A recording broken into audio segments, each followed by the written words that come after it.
नमस्कार मित्रों, यदि आप भी 24 फरवरी को उत्तराखंड बोर्ड कक्षा 10 हिंदी की परीक्षा देने जा रहे हैं, तो यह वीडियो आपकी किस्मत बदल सकता है। इस वीडियो में हम उत्तराखंड बोर्ड कक्षा 10 हिंदी के सभी महत्वपूर्ण प्रश्न उत्तरों को देखेंगे। प्रश्नों के उत्तर देखेंगे, प्रश्न भी देखेंगे, उनके उत्तर भी देखेंगे और ऐसे उत्तर देखेंगे कि जिसमें एग्जामिनर नंबर आपको पक्का पूरे देगा, क्योंकि हमारे जो उत्तर हैं वो आइडियल्स हैं, हमारे उत्तर आदर्श हैं, ऐसे उत्तर कि जिसमें नंबर नहीं कटेंगे। तो इस वीडियो को पूरा अवश्य देखें और इस वीडियो को यदि आप 2-3 बार देख लेंगे तो आपके सारे प्रश्न उत्तर ऐसे याद हो जाएंगे कि आपको रटने की जरूरत नहीं पड़ेगी। तो आप इस वीडियो को पूरा अवश्य देखें। शुरुआत करते हैं हिंदी के क्षितिज के काव्य खंड से। क्षितिज एक पुस्तक है हिंदी की, उसमें 2 खंड हैं, गद्य खंड और काव्य खंड। काव्य खंड मतलब कविताओं वाला भाग और गद्य खंड मतलब पाठ वाला भाग। अब इसमें सबसे पहले कवि जो हमारे हुए हैं वो हैं सूरदास। सूरदास जी की कविता है पद। ध्यान रखें, कवि का नाम और कविता का नाम, ये हर कविता का और कवि का नाम, लेखक का नाम, उसके द्वारा लिखे गए पाठ का नाम, ये आपको पूछा जाता है गद्यांश पद्यांश में, तो इसको जरूर याद रखें। तो हमारे पहले हैं कवि सूरदास, उनकी कविता है पद। इसमें से जो महत्वपूर्ण प्रश्न है वो है, पहला प्रश्न है, गोपियों द्वारा उद्धव को भाग्यवान कहने में क्या व्यंग निहित है। अब बहुत महत्वपूर्ण प्रश्न है। उत्तर में बिल्कुल आइडियल उत्तर आपको दूंगा कि जिसको आप लिखेंगे तो आपको नंबर पूरे मिलेंगे। गोपियों द्वारा उद्धव को भाग्यवान कहने में यह व्यंग्य निहित है कि उद्धव वास्तव में बहुत अभागे हैं। अभागे मन अनलक्की, अनलक्की है मतलब लक्की नहीं है, वो अभागा है। अभाग, यहाँ भाग्यवान कहने का व्यंग्य किया गया है तो अभागा है वो। क्यों है अनलक्की? क्योंकि वे प्रेम के सागर श्री कृष्ण के पास रहकर भी उनके प्रेम के बंधन से मुक्त हैं। उनका मन किसी के अनुराग में नहीं डूबा, इसलिए वे प्रेम के सुख और विरह की वेदना से पूरी तरह से अनभिज्ञ हैं।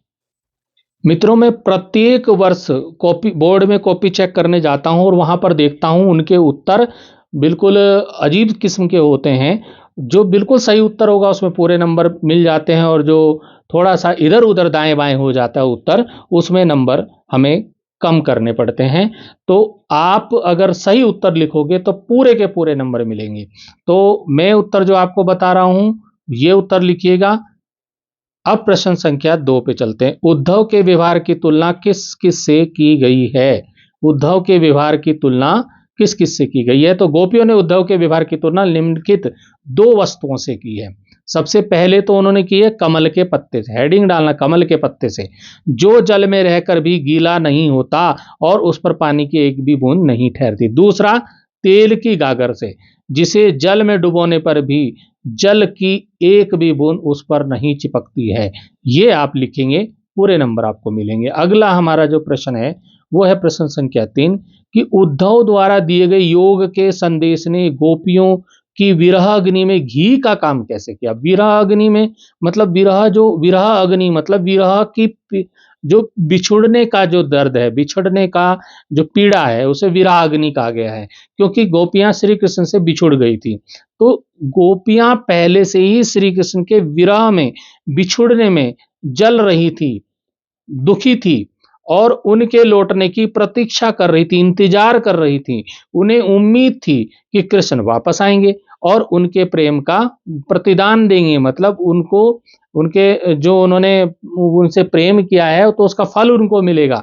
परंतु कृष्ण ने स्वयं न आकर उद्धव के माध्यम से योग और ज्ञान का संदेश भेज दिया।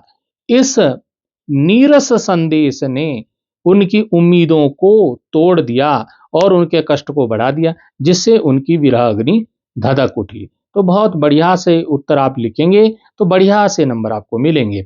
अगला प्रश्न, हम मर्यादा न लही, एक शब्द आया मर्यादा न लही, के माध्यम से कौन सी मर्यादा न रहने की बात की जा रही है? कौन सी मर्यादा न रहने की बात की जा रही है? तो यहाँ प्रेम की मर्यादा, याद रखिए, प्रेम की मर्यादा न रहने की बात की जा रही है। प्रेम की मर्यादा यह है कि प्रेम के बदले प्रेम दिया जाए और भावनाओं को गुप्त रखा जाए। जो प्रेमी होते हैं ना, एक दूसरे के प्रेमी, तो प्रेमी एक दूसरे की जो बातें हैं वो गुप्त रखते हैं, पर किसी को बताते नहीं हैं। और यहाँ पर क्या हो रहा है, यहाँ पर परंतु श्री कृष्ण ने गोपियों के प्रेम के बदले योग का संदेश भेजकर मर्यादा का उल्लंघन किया है, मतलब मर्यादा तोड़ दी है। तो गोपियां कहती हैं, गोपियों को समाज के सामने अपनी विरह वेदना प्रकट करने पर अब मजबूर कर दिया है। मतलब अब अपनी जो विरह वेदना है वो उद्धव के सामने उनको प्रकट करनी पड़ रही हैं। अगला हमारा प्रश्न इसमें महत्वपूर्ण है कि गोपियों ने उद्धव से योग की शिक्षा कैसे लोगों को देने की बात की गई है। आप सोच रहे होंगे कि मैं आपको बहुत कम प्रश्न बता दूं और जिससे आपकी तैयारी बस वही पेपर में आ जाए, तो ऐसा नहीं मैं बताने वाला हूं। मैं आपको पूरे प्रश्न बताऊंगा, अच्छे से समझाऊंगा। कोई भी प्रश्न आए इसी में से आएगा, और कोई भी प्रश्न आए आप 100% उसको करेंगे अगर आप इन वीडियो को देख के जाएंगे। तो अगला प्रश्न है, गोपियों ने उद्धव से कहा कि योग की शिक्षा उन लोगों को दी जानी चाहिए। क्या कहा है? बहुत ही महत्वपूर्ण मोस्ट क्वेश्चन है कि गोपियों ने उद्धव की शिक्षा कैसे लोगों को देने की बात कही है। गोपियों ने उद्धव से कहा कि योग की शिक्षा उन लोगों को दी जानी चाहिए जिनका मन चक्री है, चक्री, मन चक्री के समान है, चंचल है और भटकता रहता है। ये चीज आप लिख दोगे तो आपको पूरे नंबर मिलेंगे। अब मैं कॉपी चेक करूंगा तो मैं तो पूरे नंबर इतने पे ही आपको पूरे नंबर दे दूंगा, आगे लिखने की भी जरूरत नहीं है। मेन पॉइंट है मन चक्री के समान, ये मैंने काले से लिखा है, आप भी इसको काले से लिख सकते हैं, ठीक है ना। बाकी नीले से लिखना है, जो मेन पॉइंट है उसको काले से कर देना है, ठीक है ना। तो गोपियों ने उद्धव से कहा कि योग की शिक्षा उन लोगों को दी जानी चाहिए जिनका मन चक्री के समान चंचल है और भटकता रहता है।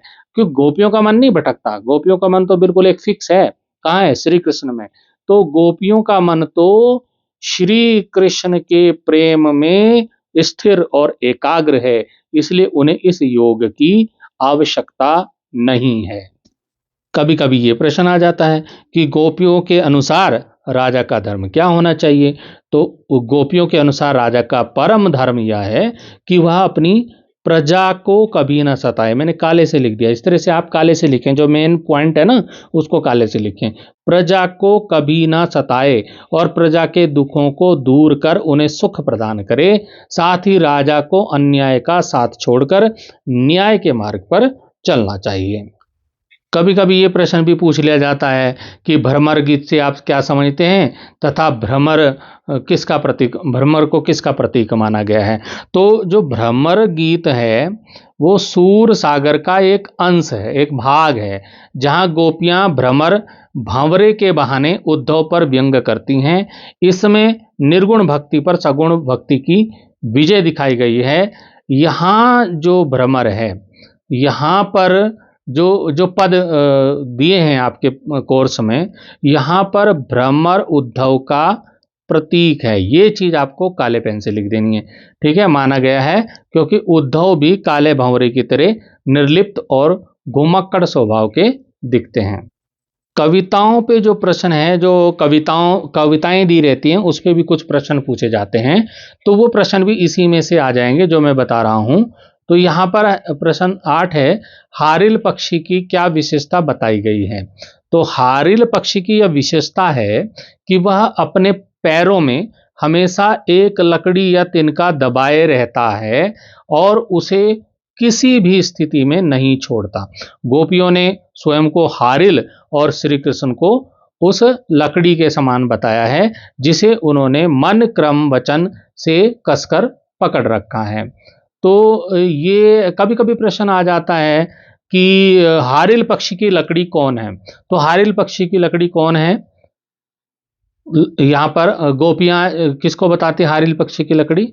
श्री कृष्ण को उस लकड़ी के समान बताया गया है। आगे चलते हैं। प्रश्न है कि प्रीति नदी में पावना बोरियों के माध्यम से गोपियां उद्धव पर क्या कटाक्ष कर रही हैं। तो इसके माध्यम से गोपियां उद्धव पर यह कटाक्ष कर रही हैं कि वे प्रेम के साक्षात स्वरूप श्री कृष्ण के साथ रहते हुए भी उनके प्रेम के प्रभाव से अछूते रहे। वे उद्धव के ज्ञान को नीरस बताती हैं कि उन्होंने प्रेम रूपी नदी में कभी पैर तक नहीं डुबोया है। तो यह ना, प्रीति नदी में पांव न डुबोया, इसलिए वे विरह की तड़प को नहीं समझ सकते हैं। मतलब गोपियां कहते हैं उद्धव तुम नहीं समझ सकते हमारी प्रेम भावना को, क्योंकि तुमने तो कभी किसी से प्रेम किया ही नहीं है, तुम हमारी प्रेम भावना को कैसे समझ सकते हो। दूसरा जो हमारी कविता है वो तुलसीदास जी की है। और कौन सी कविता है? राम लक्ष्मण परशुराम संवाद, ये कविता है। और ये चौपाइयाँ हैं, ये चौपाइयाँ जो तुलसीदास जी की। तो इसमें राम लक्ष्मण परशुराम संवाद बोला गया है, लेकिन इसमें ज्यादातर लक्ष्मण और परशुराम का संवाद है। तो इसमें जो पहला प्रश्न है कि परशुराम के क्रोध करने पर लक्ष्मण ने धनुष टूट जाने के लिए कौन कौन से तर्क दिए, क्या क्या बताया कि क्यों टूट गया धनुष। तो इसमें उत्तर हो जाएगा कि लक्ष्मण ने निम्नलिखित तर्क दिए। पहला जो है, बोला हमने बचपन में ऐसी कई धनुषियां, छोटे धनुष तोड़ी है, तब तो आपने कभी क्रोध नहीं किया। ठीक है ना। फिर कि श्री राम ने तो इसे केवल छुआ ही था और यह छूते ही टूट गया, इनमें उनका कोई दोष नहीं है। उन्होंने लिखा है ना एक जगह कि छुअत टूट रघुपति ही न दोषु, बिनु काज करत मुनि रोषु। मतलब बिना कारण ही जो है मुनि परशुराम क्या कर रहे हैं? रोष कर रहे हैं, क्रोध कर रहे हैं। मेन पॉइंट इसका जो उत्तर है वो ये है कि यह धनुष तो बहुत पुराना था। लक्ष्मण ने कहा यह धनुष तो बहुत पुराना और जीर्ण शीर्ण था, इसलिए इसके टूटने पर इतना विलाप करना उचित नहीं है। तो ये दो पॉइंट ज्यादा महत्वपूर्ण है इसमें। तो श्री राम जी का इसमें कोई दोष नहीं है, ये तो छूते ही टूट गया था, ये मेन है। दूसरा, ये बहुत ही महत्वपूर्ण प्रश्न निकल कर आया है कि लक्ष्मण ने वीर योद्धा की क्या क्या विशेषताएं बताई हैं। तो इस तरह से आप लिख देंगे कि लक्ष्मण ने वीर योद्धा की निम्नलिखित विशेषताएं बताई हैं। पहला नंबर कि वीर योद्धा धैर्यवान और क्षोभ रहित शांत होते हैं, मतलब गुस्से वाले नहीं होते हैं। दूसरा, वे युद्ध के मैदान में अपनी वीरता का प्रदर्शन करते हैं, अपनी वीरता का बखान नहीं करते, मतलब डींगे नहीं हाँकते या बखान नहीं करते। बखान मतलब वर्णन, ठीक है ना। और वे अपशब्दों का प्रयोग नहीं करते, अपशब्दों का प्रयोग नहीं करते। और सूरवीर शत्रु को सामने देखकर लड़ते हैं, कायरों की तरह अपनी प्रशंसा नहीं करते। तो इस तरह से आप उत्तर लिख देंगे। अब अगले प्रश्न पे चलते हैं। इंपॉर्टेंट क्वेश्चन है, साहस और शक्ति के साथ विनम्रता हो तो बेहतर है, इस कथन पर अपने विचार लिखिए। तो यह कथन पूर्णतः सत्य है, मतलब पूरी तरह से सत्य है। साहस और शक्ति व्यक्ति को विजयी बना सकते हैं। जो साहस और शक्ति है, हिम्मत है, वो व्यक्ति को विजयी बना सकते हैं। लेकिन जो विनम्रता होती है उसे महान बनाती है, व्यक्ति को क्या बना देती है? महान। अगर आपके अंदर विनम्रता है तो आप महान बन सकते हैं। तो बिना विनम्रता के, आपके अंदर विनम्रता नहीं है लेकिन साहस है, तो साहस उद्दंडता में बदल जाता है। जैसे परशुराम के पास क्या है? क्रोध है, क्रोध। जबकि साहस तो है, उसके पास शक्ति भी है, लेकिन विनम्रता नहीं है। तो श्री राम के पास शक्ति भी थी और विनम्रता भी, इसलिए वे मर्यादा पुरुषोत्तम, श्री राम कहते हैं उनको मर्यादा पुरुषोत्तम कहलाए। विनम्रता व्यक्ति के व्यक्तित्व में निखार लाती है और शत्रुओं का भी दिल जीत लेती है। आगे प्रश्न पे चलते हैं। एक पंक्ति है, विहसी लखनु बोले मृदुवाणी, मतलब हंसकर मुस्कुराकर लक्ष्मण मधुरवाणी में बोले। मैं लक्ष्मण की मुस्कुराहट के पीछे क्या कारण था और इसका परशुराम पर क्या प्रभाव पड़ा। तो परशुराम पे क्या प्रभाव पड़ा? तो लक्ष्मण की मुस्कुराहट के पीछे परशुराम का अत्यधिक क्रोध और उनका आत्म प्रशंसा करना, अपनी बड़ाई करना, अपनी बड़ाई स्वयं ही अपनी खुद ही वर्णन कर रहा है वो। तो ये स्वभाव भरा जो स्वभाव था, उसके कारण लक्ष्मण जी के मुस्कान में बोले, तो लक्ष्मण जानते थे कि धनुष पुराना था, इसलिए परशुराम का इतना उग्र होना उन्हें व्यर्थ लगा, बेकार लगा। इस मुस्कुराहट और व्यंग्य भरे वचनों ने परशुराम के क्रोध को घी की आहुति के समान और अधिक भड़का दिया। घी की आहुति के समान इसलिए कहते हैं, अगर आग जल रही है और उसमें घी डाल दो तो और तेज घी से आग जलने लगती है। तो उसी प्रकार से क्रोध तो उनको पहले से ही आ रहा था परशुराम, और लक्ष्मण जी की मुस्कुराहट और उनकी बातों को सुनकर उनका गुस्सा और ज्यादा भड़क गया। हमारे जो अगले कवि हैं वो हैं जयशंकर प्रसाद, और इनकी कविता का नाम है आत्मकथ्य। तो यहां पर हम बात करेंगे प्रश्न की, आत्मकथा सुनाने के संदर्भ में अभी समय भी नहीं है, कवि ऐसा क्यों कहता है? अक्सर जब प्रश्नों के उत्तर बच्चे लिखते हैं तो वो ज़्यादातर गाइडों में जो लिखा रहता है या मास्टरमाइंड में जो लिखा रहता है उसी उत्तर को लिखते हैं। लेकिन कुछ बच्चे जो होते हैं टॉपर बच्चे, वो कुछ अपनी भाषा कुछ अलग टाइप का उत्तर लिखते हैं, तो उससे क्या होता है, उनको नंबर ज़्यादा मिल जाते हैं। तो बिल्कुल मैं अलग टाइप के ही आपको उत्तर बता रहा हूँ जो आपको अच्छे नंबर दिलाएगा। तो यहाँ पर प्रश्न का उत्तर है, कवि ऐसा इसलिए कहता है क्योंकि उसे लगता है कि उसके जीवन में ऐसी कोई महान उपलब्धि नहीं है जिसे दुनिया को सुनाया जाए। उसका जीवन दुखों और अभावों से भरा रहा है, साथ ही उसकी पुरानी व्यथाएं मतलब पीड़ाएं इस समय सोई हुई हैं और वह उन्हें फिर से कुरेद कर जागृत नहीं करना चाहता। एक अति महत्वपूर्ण प्रश्न बोलूंगा मैं इसको, बहुत ही महत्वपूर्ण प्रश्न आपके सामने है कि आत्मकथा कविता में स्मृति को पाथेय बनाने से कवि का क्या आशय है। अब पाथेय क्या होता था मित्रों? पाथेय जब पुराने जमाने में जब लोग पैदल यात्रा करते थे तो रास्ते में खाने पीने का कुछ सामान साथ में रखते थे, रास्ते का भोजन कुछ ऐसा, कुछ सत्तू चना वगैरह कुछ रख लेते थे साथ में, उसे पाथेय बोलते थे, रास्ते का सहारा। ठीक है ना? तो यहां पर आत्मकथ्य कविता में स्मृति जो है, वो जो यादें हैं, जयशंकर प्रसाद जी की जो यादें हैं वो उसकी सहारा है, उसकी पाथे हैं। तो इससे कवि का आशय क्या है, यहां पर देखिए कि पाथे का अर्थ है रास्ते का भोजन या सहारा। कवि का आशय यह है कि उसके वर्तमान नीरस जीवन में सुखद यादें ही एकमात्र सहारा हैं। इन्हीं स्मृतियों के बल पर वह अपने जीवन की लंबी राह तय कर रहा है और जी रहा है। तो अब यही उनके पास सहारा है। ठीक है ना? अब आता है अगला प्रश्न कि उज्जवल गाथा कैसे गाऊं मधुर चांदनी रातों की, अरे हंसते होने वाली उन बातों की। तो ये कविताएं हैं की लाइनें हैं। इस कथन के माध्यम से कवि क्या कहना चाहता है? ठीक है ना? तो कवि क्या कहना चाहता है भाई इनमें?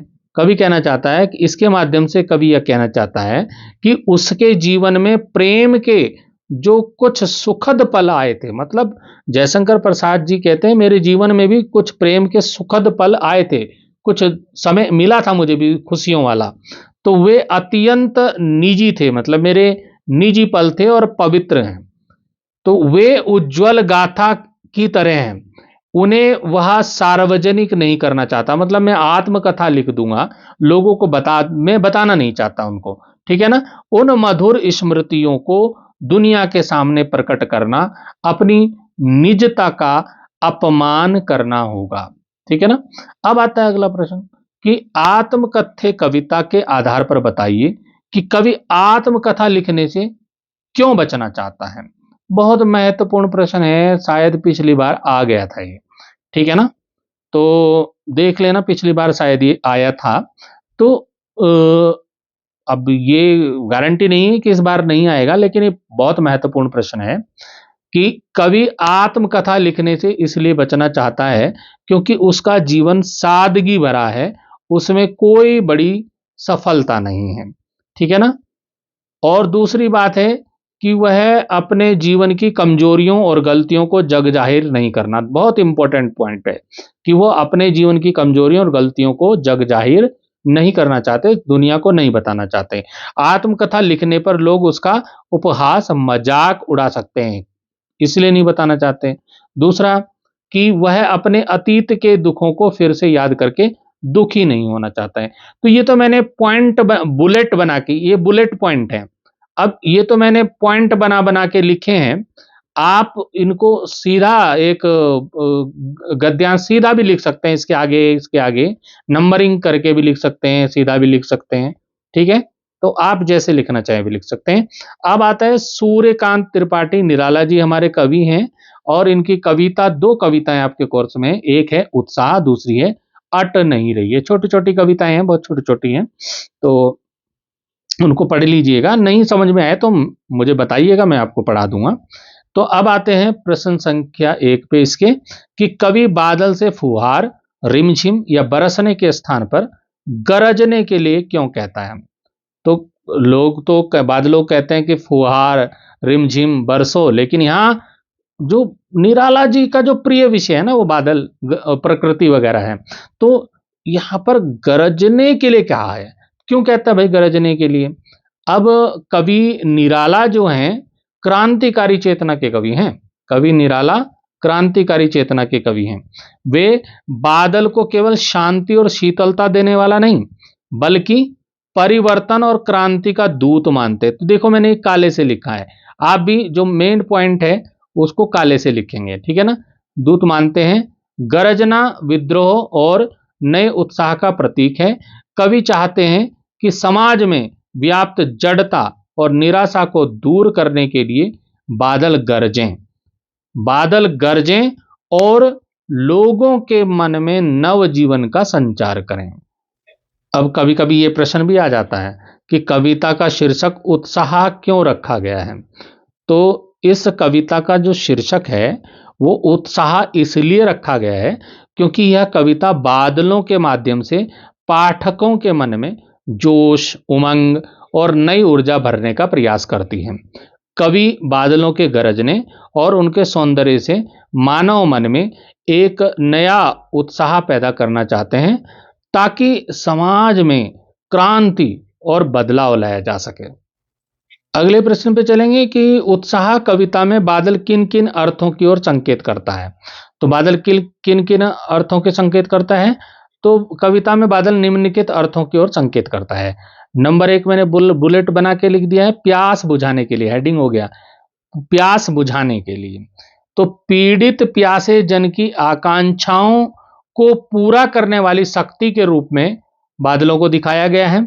और क्रांति दूत के रूप में दूसरा हेडिंग आप डाल सकते हैं, पुरानी व्यवस्था को नष्ट कर नया समाज रचने वाले विद्रोही के रूप में, और कवि के रूप में नई कविता रचने वाले और जीवन को नई दिशा देने वाले कलाकार के रूप में यहाँ बादलों को दिखाया गया है। एक बहुत महत्वपूर्ण प्रश्न निकल के आता है, अट नहीं रही है कविता से, कि कवि की आंख फागुन की सुंदरता से क्यों नहीं हट रही है। बहुत महत्वपूर्ण प्रश्न है, इंपॉर्टेंट क्वेश्चन है कि कवि की आंख फागुन की सुंदरता से क्यों नहीं हट रही है। तो फागुन में चारों ओर इतनी सुंदरता होती है ना, फूल खिल जाते हैं और बहुत बढ़िया हरे हरे पत्ते, बढ़िया रंग बिरंगे फूल। तो बस यही देखते हैं कवि निराला जी, और उनकी आंख हट नहीं रही है सुंदरता से। बस तो क्या है, फागुन मास में प्रकृति का सौंदर्य अपने चरम पर होता है। चारों ओर रंग बिरंगे फूल, पत्तों से लदी डालियां और मादक सुगंध फैली होती है। फागुन की यह असीमित और व्यापक सुंदरता इतनी आकर्षक है कि कवि उसे देखते ही रहना चाहता है। वह चाहकर भी अपनी दृष्टि वहां से हटा नहीं पाता है। अब अगला प्रश्न बहुत महत्वपूर्ण प्रश्न है कि फागुन में ऐसा क्या होता है जो बाकी ऋतुओं से भिन्न होता है। अभी तो देखो फागुन है और आने वाला है होली का त्यौहार, सबसे इम्पोर्टेंट है, फागुन में होली का त्यौहार आता है, याद रखना, है ना। तो फागुन की विशेषता है इसकी सर्वव्यापक मादकता। अब सर्वव्यापक ये थोड़ा मोटा लिख लेना है, काले से लिख लेना है ना। इस ऋतु में ना तो अत्यधिक ठंड होती है और ना ही अधिक गर्मी होती है। पेड़ों पर नए कोमल पत्ते, रंगीन फूल लद जाते हैं। प्रकृति इतनी सुंदर हो जाती है कि वह कहीं समाती नहीं दिखती है, मतलब अट नहीं रही है। अन्य ऋतुओं में प्रकृति का ऐसा जीवंत और रंगीन रूप नहीं दिखाई देता। और रंग और उल्लास का त्यौहार होली भी इसी महीने में आता है। तो यहाँ पर आप जोड़ सकते हैं रंग और उल्लास का त्यौहार, मतलब आप लिख लोगे और रंग और उल्लास का त्यौहार होली भी इसी महीने आता है। अब जो हमारे अगले कवि हैं वो हैं नागार्जुन जी, और उनकी कविता है यह दंतुरित मुस्कान, और दूसरी कविता फसल। छोटी छोटी कविताएं हैं, ज़्यादा बड़ी नहीं है।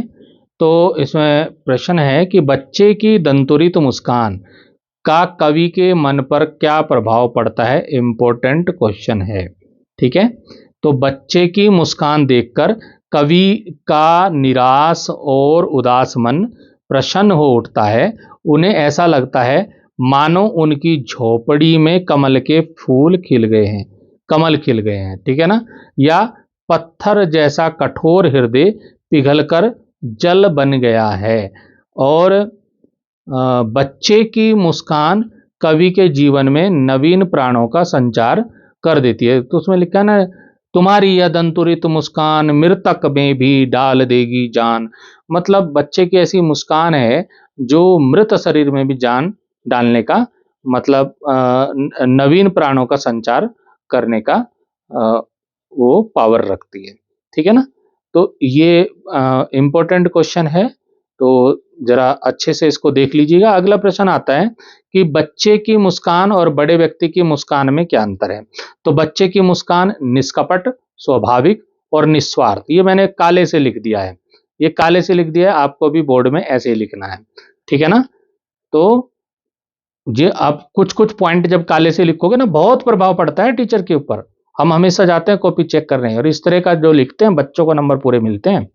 तो उसमें कोई बनावट नहीं होती, बच्चे की मुस्कान में कोई बनावट नहीं होती।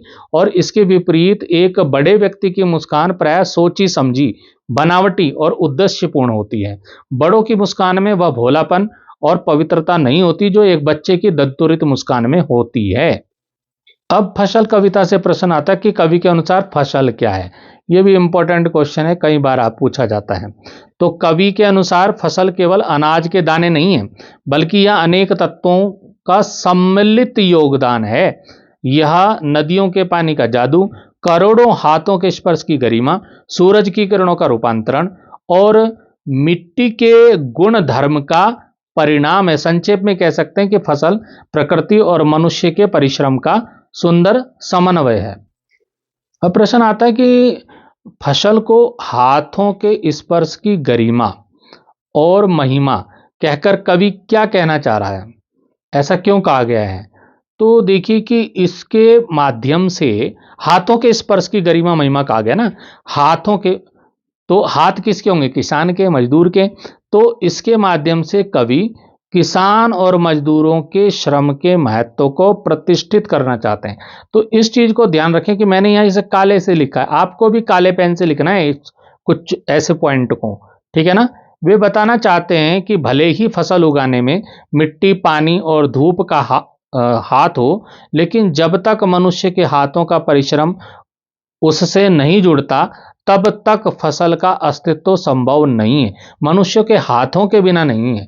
तो यह मानवीय परिश्रम के प्रति सम्मान का भाव है। एक प्रश्न मैंने इसमें बाद में जोड़ा, ये वाला, कि यह दंतुरित मुस्कान कविता का आपके हृदय पटल मन पर क्या प्रभाव पड़ा। मतलब आपने ये कविता पढ़ी तो आपके हृदय और मन पर इस कविता का क्या प्रभाव पड़ा, ऐसा भी कभी प्रश्न पूछा जा सकता है, ठीक है ना। तो यह कविता हृदय को छू लेने वाली और अत्यंत सुखद अनुभव प्रदान करती है। यह हमें सिखाती है कि निस्वार्थ प्रेम और एक मासूम मुस्कान में इतनी शक्ति होती है कि वह कठोर से कठोर व्यक्ति को भी कोमल बना सकती है। यह कविता हमें जीवन की छोटी छोटी खुशियों और प्रकृति की सुंदरता के करीब लाती है। काव्य खंड में जो हमारे अंतिम कवि हैं वो मंगलेश डबराल जी हैं, और इनकी कविता है संगतकार। इसमें प्रश्न आता है कि संगतकार जैसे व्यक्ति संगीत के अलावा और किन किन क्षेत्रों में दिखाई देते हैं। पिछली बार ये प्रश्न आया था, और इसका उत्तर हो जाएगा कि संगतकार जैसे व्यक्ति जीवन के हर क्षेत्र में मिलते हैं। जैसे खेल के क्षेत्र में आप लिख सकते हो, हेडिंग डालना खेल के क्षेत्र में। तो मुख्य खिलाड़ी की जीत में सहयोग देने वाले अन्य टीम सदस्य क्या होते हैं, संगतकार होते हैं। ऐसे ही राजनीति के क्षेत्र में, आप हेडिंग डालना राजनीति के क्षेत्र में, तो बड़े नेताओं के पीछे रहकर योजना बनाने वाले सहायक और कार्यकर्ता संगतकार होते हैं। ऐसे ही सिनेमा के क्षेत्र में, तो मुख्य अभिनेता जो हीरो होता है, हीरो की सफलता के पीछे काम करने वाले कैमरामैन, स्पॉट बॉय और तकनीशियन जो हैं, उनका योगदान होता है। उनको भी हम क्या कहेंगे? संगतकार कहते हैं। इसके बाद चिकित्सा के क्षेत्र में सफल ऑपरेशन के पीछे डॉक्टर की मदद करने वाले नर्स और सहायक भी संगतकार ही होते हैं। आगे प्रश्न है कि संगतकार किन किन रूपों में मुख्य गायक गायिकाओं की मदद करते हैं? तो संगतकार निम्नलिखित रूपों में मदद करते हैं। कैसे मदद करते हैं? देखिए, वे मुख्य गायक के साथ स्वर मिलाकर उनके स्वर को गंभीरता प्रदान करते हैं। दूसरा, जब मुख्य गायक ऊंचे स्वर तार सप्तक में थकने लगता है, तब संगतकार उसे सहारा देते हैं। दूसरा, वे मुख्य गायक के भटकते हुए स्वर को वापस स्थायी मुख्य स्वर पर लाते हैं और वे मुख्य गायक को अकेलेपन का एहसास नहीं होने देते हैं। अब प्रश्न आता है कि सफलता के चरम शिखर पर पहुंचने के दौरान यदि व्यक्ति लड़खड़ाता है, तब उसे सहयोगी किस तरह से संभालते हैं? तो इसको भी आप तैयार कर लेंगे कि जब कोई व्यक्ति सफलता के शिखर पर पहुंचकर लड़खड़ाता है या आत्मविश्वास खोने लगता है, तो उसके जो सहयोगी होते हैं ना, साथी लोग, वे सहयोगी अपनी शक्ति और अनुभव का सहारा देकर, ये मेन पॉइंट है, इसको काले से लिखिएगा, सहारा देकर उसे गिरने से बचाते हैं। वे अपनी कमियों को ढक लेते हैं, उसकी कमियों को ढक देते हैं, अपनी नहीं, उसकी कमियों को ढक देते हैं अपनी साथी की, और उसका मनोबल बढ़ाते हैं और उसे यह एहसास दिलाते हैं कि वह अकेला नहीं है। लेकिन जो साथ देने वाले लोग नहीं होते ना, जो आपके साथ तो हैं लेकिन रहते दुश्मनाई निकालते हैं, तो ऐसे लोग जो है आपकी कमियों को लोगों को और जम के बताएंगे। लेकिन कमियों को छुपाते कौन कौन ढकेगा? आपके जो सच्चे मित्र होंगे, वो आपकी कमियों को आपको तो बताएंगे लेकिन लोगों को नहीं बताएंगे। अगला प्रश्न है कि संगतकार कविता के माध्यम से कवि किस प्रकार के व्यक्तियों की ओर संकेत करना चाह रहा है?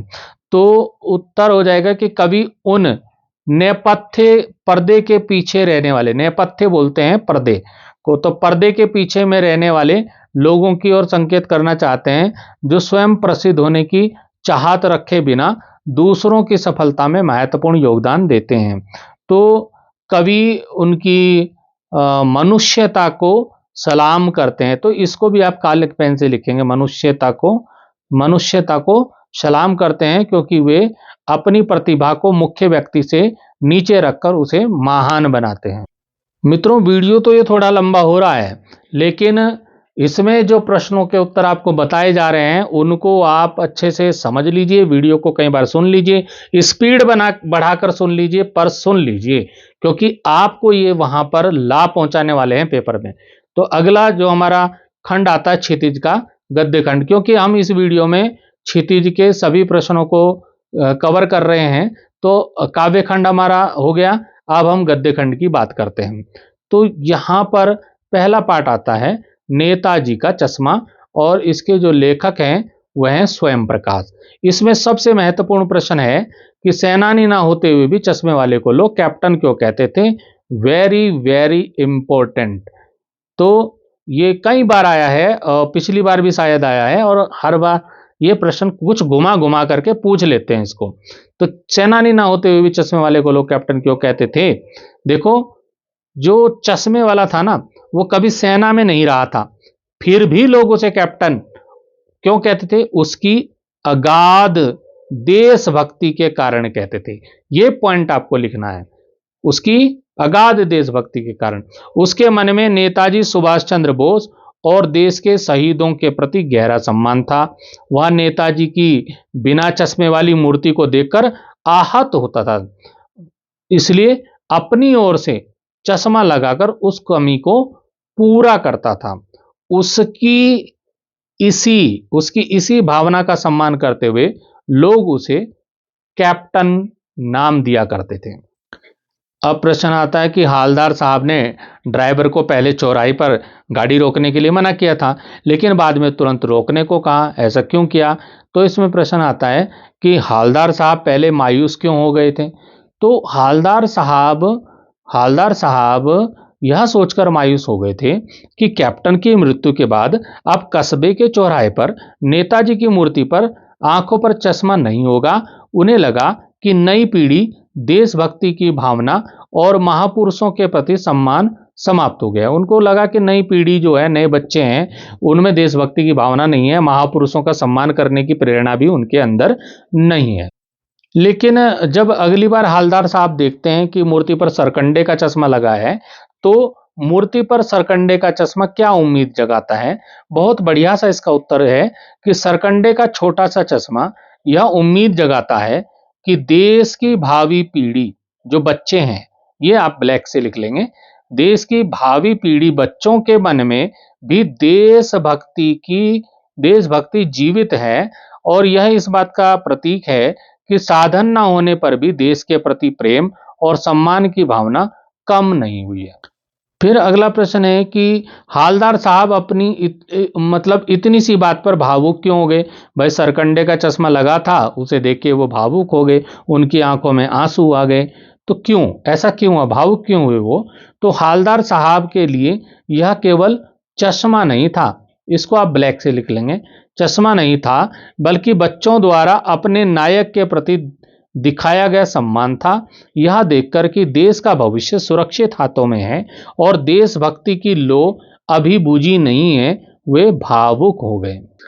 फिर आगे प्रश्न है कि नेताजी का चश्मा पाठ के आधार पर स्पष्ट कीजिए कि कैप्टन बार बार मूर्ति का चश्मा क्यों बदल देता था। यह प्रश्न भी आता है कि कैप्टन बार बार मूर्ति का चश्मा क्यों बदल देता। एक तो प्रश्न है कि सेनानी ना होते हुए उसको, चश्मे वाले को लोग कैप्टन क्यों कहते थे, और एक ये प्रश्न है कि कैप्टन बार बार मूर्ति पर चश्मा क्यों लगा देता था। तो इस तरह भी प्रश्न पूछा जाता है। तो कैप्टन जो है ना, वो एक सच्चा देशभक्त था। तो कैप्टन एक सच्चा देशभक्त था, उसे नेताजी की मूर्ति बिना चश्मे के अधूरी और आहत करने वाली लगती थी।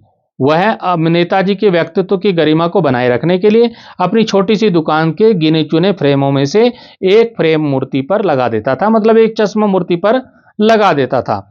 जब कोई ग्राहक वैसा ही फ्रेम मांगता तो वह क्षमा मांगते हुए उसे उतारकर ग्राहक को दे देता था और मूर्ति पर नया फ्रेम लगा देता था, नया चश्मा लगा देता था। अलग अलग प्रकार से प्रश्न पूछा जाता है। अब यहां आता है कि नेताजी का चश्मा पाठ के आधार पर यह स्पष्ट कीजिए कि हालदार साहब चश्मे वाले की देशभक्ति के प्रति नतमस्तक क्यों थे।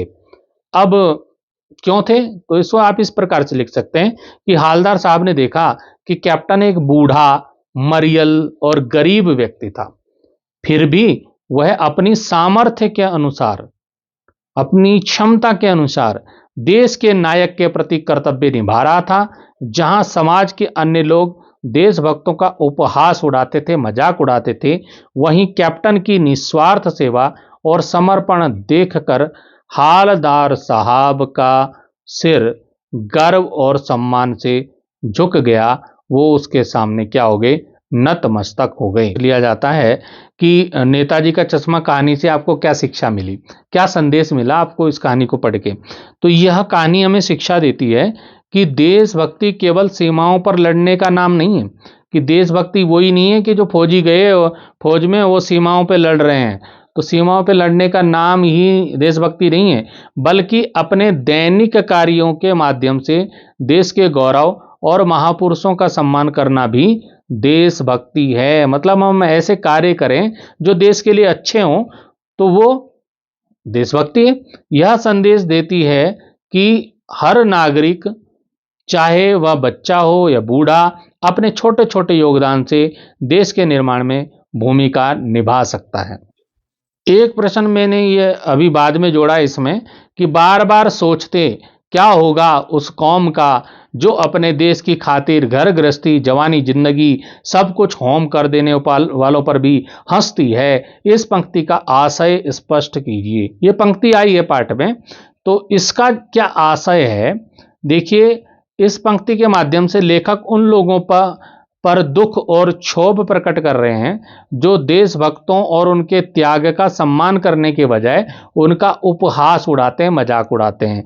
लेखक के अनुसार जिस देश में देशभक्ति को पागलपन माना जाने लगे और शहीदों का सम्मान ना हो, तो उस देश का भविष्य क्या होता है? अंधकारमय होता है। ठीक है, अगले पाठ पे चलते हैं। बहुत महत्वपूर्ण पाठ है हमारा, बाल गोविंद भगत और राम वृक्ष बेनीपुरी जी ने ये लिखा है। बेनीपुर गांव के रहने वाले बेनीपुरी जी, उन्होंने ये लिखा है और बहुत सुंदर अच्छा पाठ है। इससे प्रश्न जरूर पूछा जाता है परीक्षा में। तो खेती बाड़ी से जुड़े गृहस्थ बाल गोविंद भगत किन चारित्रिक विशेषताओं के कारण साधु कहलाते थे? तो उनमें क्या विशेषताएं थी उनकी चारित्रिक? देखिए, बाल गोविंद भगत गृहस्थ होते हुए भी व्यवहार से साधु कहलाते थे, क्योंकि वे हमेशा सत्य बोलते थे और स्पष्ट बोलते थे, स्पष्टवादी थे। वे किसी की चीज को बिना पूछे नहीं छूते थे और ना ही व्यवहार में लाते थे, उसको यूज भी नहीं करते थे। वे कबीर को अपना साहब मानते थे और उन्हीं के आदर्शों पर चलते थे। उनके मन में लोभ, मोह और स्वार्थ नहीं था। वे खेती की उपज का पहला हिस्सा कबीरपंथी मठ में अर्पित कर देते थे। ठीक है, अब अगला जो प्रश्न है हमारा, भगत के पुत्र वधु उन्हें अकेले क्यों नहीं छोड़ना चाहती थी? जो भगत जी थे, उनका इकलौता बेटा था और उसकी डेथ हो गई। तो उसके बाद जो है वो बहू को कह रहे थे कि अपने मायके चले जा, लेकिन वो नहीं जा रही थी। क्यों नहीं छोड़ना चाहती थी उनको अकेले? तो भगत की पुत्र वधु उनके बुढ़ापे और अकेलेपन को लेकर चिंतित थी। तो यहां पर आप इसको काले पेन से लिखते हैं, उनके बुढ़ापे और अकेलेपन, ठीक है ना, को लेकर चिंतित थी। भगत के पुत्र की मृत्यु के बाद घर में उनकी देखभाल करने वाला कोई भी नहीं था। तो उसे उसे डर था, बहू को, पुत्र वधू को डर था कि यदि वह चली गई तो भगत के लिए भोजन कौन बनाएगा और उनके बीमार होने पर उन्हें पानी कौन देगा। वह उनकी सेवा करके अपना जीवन बिताना चाहती थी, लेकिन भगत जी तो नहीं चाहते थे कि ये अपना जवानी यहाँ पे खराब करे। तो उन्होंने उसको ये भी प्रश्न पूछा जाता है कि वो क्यों वो भेजना चाहते थे उसको, तो अभी आगे हम बात करेंगे। तो अगला प्रश्न है, बाल गोविंद भगत की दिनचर्या लोगों के अचरज का कारण क्यों थी? क्यों थी? क्योंकि देखिए, भगत की दिनचर्या अपनी अटल नियमितता के कारण अचरज का विषय थी। भीषण सर्दी में भी वे भोर में उठकर, मतलब सुबह सुबह उठकर 2 मील दूर नदी स्नान करने जाते थे, नदी में स्नान करने के लिए जाते थे, भयंकर ठंड में भी।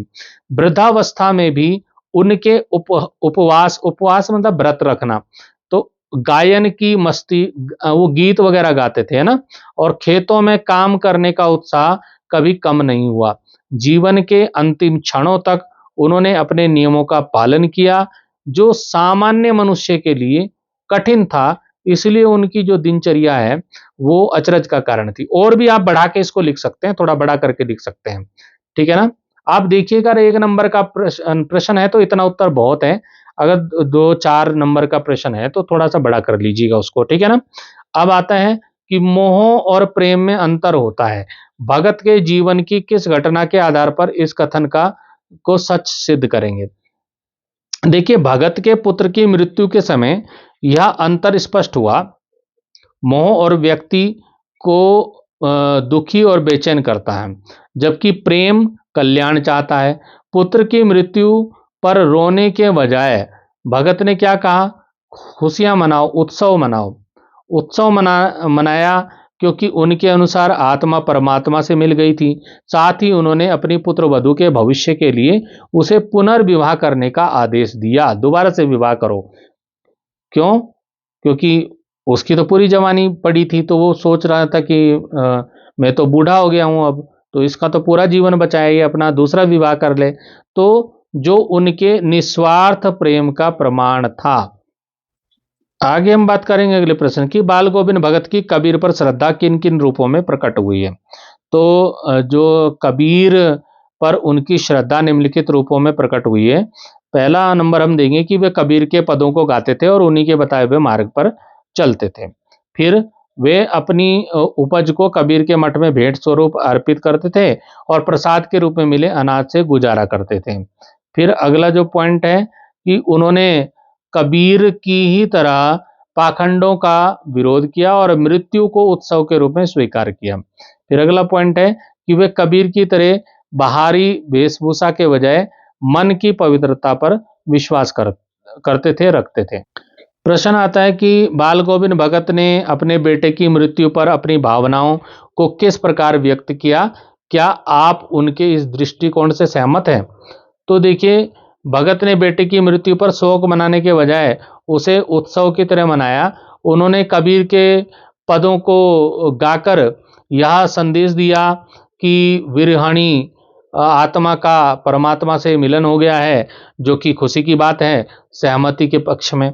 हम उनके इस आध्यात्मिक दृष्टिकोण से सहमत हो सकते हैं, क्योंकि यह मृत्यु के भय को कम कर जीवन की शाश्वत सच्चाई परमात्मा से मिलन की ओर संकेत करता है। मन्नू भंडारी जी का एक पाठ है, एक कहानी, यह भी उनकी अपनी आत्मकथा है ये। तो इसमें पहला प्रश्न आता है कि लेखिका मन्नू भंडारी के व्यक्तित्व पर किन किन व्यक्तियों का किस रूप में प्रभाव पड़ा? तो लेखिका के व्यक्तित्व पर दो व्यक्तियों का प्रभाव पड़ा, एक उनके पिता का और एक उनकी अध्यापिका का। याद रखिएगा, बहुत महत्वपूर्ण प्रश्न है। लेखिका के व्यक्तित्व पर दो लोगों का प्रभाव पड़ा, पिता का और उनकी प्राध्यापिका शीला अग्रवाल का। तो यहाँ पर आप हेडिंग डालेंगे पिता का प्रभाव। तो उनके द्वारा उनके पिता ने उन्हें घर की चार दीवारी से निकालकर बाहरी दुनिया और देश की परिस्थितियों के प्रति जागरूक बनाया।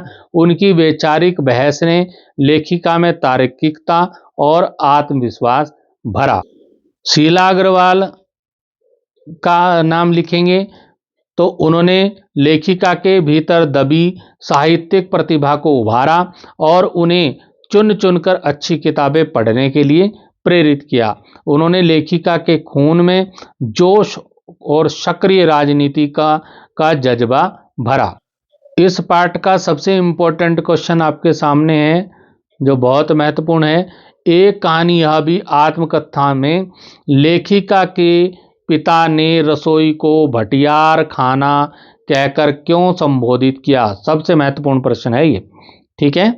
तो लेखिका के पिता का मानना था कि रसोई में काम करने से महिलाओं की प्रतिभा और क्षमता नष्ट हो जाती है। वे रसोई को एक ऐसी जगह मानते थे जहां बुद्धि झोंकी जाती है, इसलिए उन्होंने इसे भटियार खाना कहा है। इसको आप काले से लिख देंगे।